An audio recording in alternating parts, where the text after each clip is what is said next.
Students, आप CA intermediate में 25 के एग्ज़ाम बेहतर हो रहे हैं और एग्ज़ाम के अब 15 डेज़ का टाइम बचा हुआ है।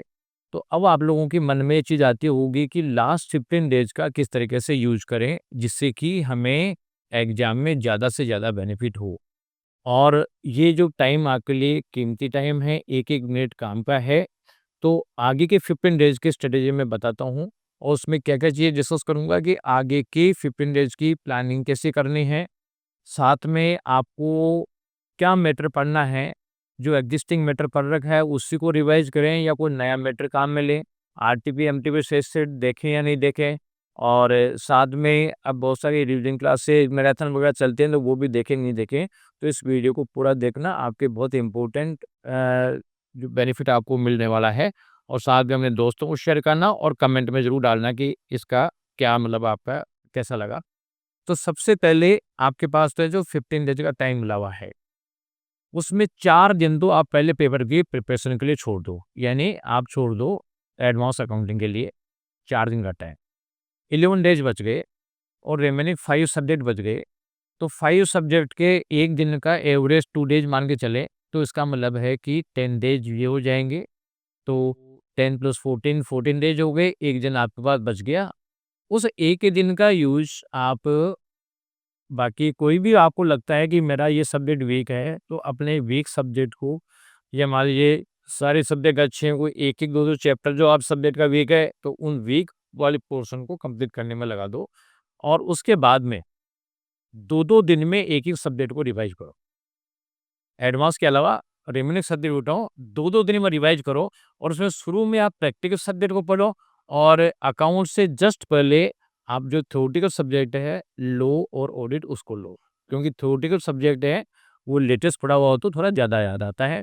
इसलिए ये एक शेड्यूल आप बना लो और अभी एक दिन जो फ्री है, उसमें अपना वीक पोर्शन पूरा कर लो। तो ये 15 डेज़ का चार्ट आपका बन गया।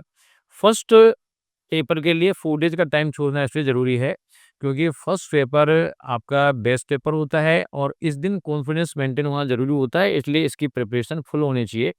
क्योंकि पहले दिन कॉन्फिडेंस डाउन हो गया, तो बाद में बच्चा आगे के पेपर ढंग से नहीं दे पाता है, इसलिए इस चीज़ को बताया हुआ है।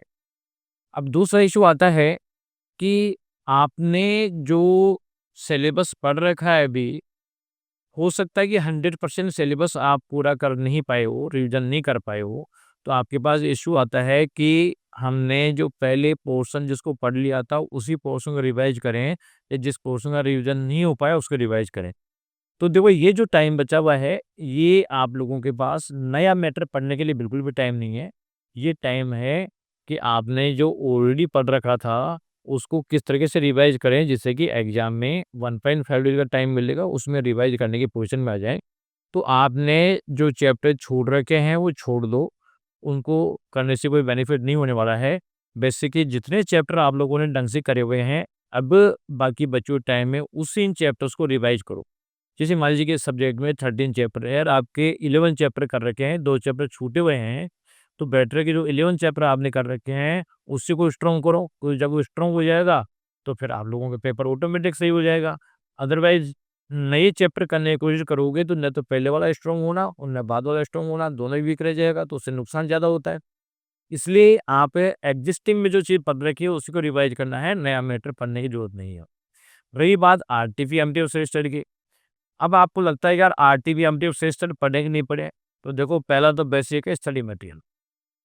स्टडी मटेरियल आपका ढंग का कंप्लीट हो गया, फिर टाइम बच रहा है, तो आप आरटीबी, एमटीबी सेस्टर को देख सकते हो।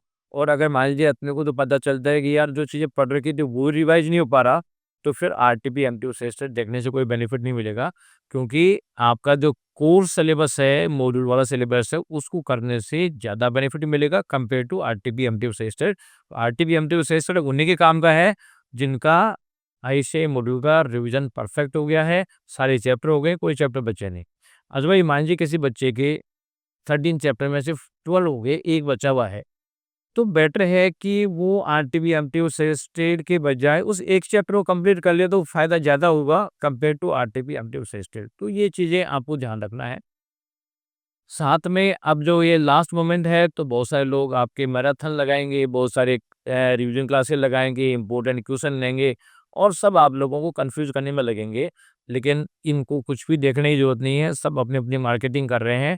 आप लोग तो एक काम करो कि जो चीज़ें आपने पढ़ रखी है ना, उसी को बार-बार रिवाइज़ करो और उसमें जो आपने इम्पोर्टेंट पॉइंट अंडरलाइन कर रखे हैं या इम्पोर्टेंट पॉइंट का निशान लगा रखा है, उन पॉइंट्स को देखो क्योंकि आपके लिए वही क्रिटिकल एरिया है।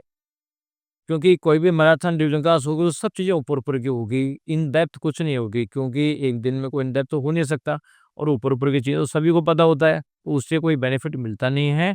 लेकिन आपने जो इन डेप्थ पॉइंट निशान लगा रखे हैं, प्रॉब्लमैटिक पॉइंट निशान लगा रखे हैं, उन पॉइंट्स को करोगे तो आपको ज़्यादा बेनिफिट मिलेगा। इसलिए आप लोग जो पहले पढ़ रखा है उसके रिवीजन पे फोकस करो, बाकी किसी के चक्कर में मत पड़ो और ये जो बचा हुआ टाइम है वो कॉन्फिडेंस मेंटेन करने का है। जितनी बार आपका पुरानी चीज़ें रिवाइज़ होगी उतना ही कॉन्फिडेंस मेंटेन होगा, इसलिए पॉजिटिव रहो क्योंकि जैसी स्थिति तुम्हारी है वैसी सबकी है, इसलिए कोई डरने की ज़रूरत नहीं, पॉजिटिव रह के मेहनत करो तो सब चीज़ें ऑटोमेटिक हो जाएगी। Thank you.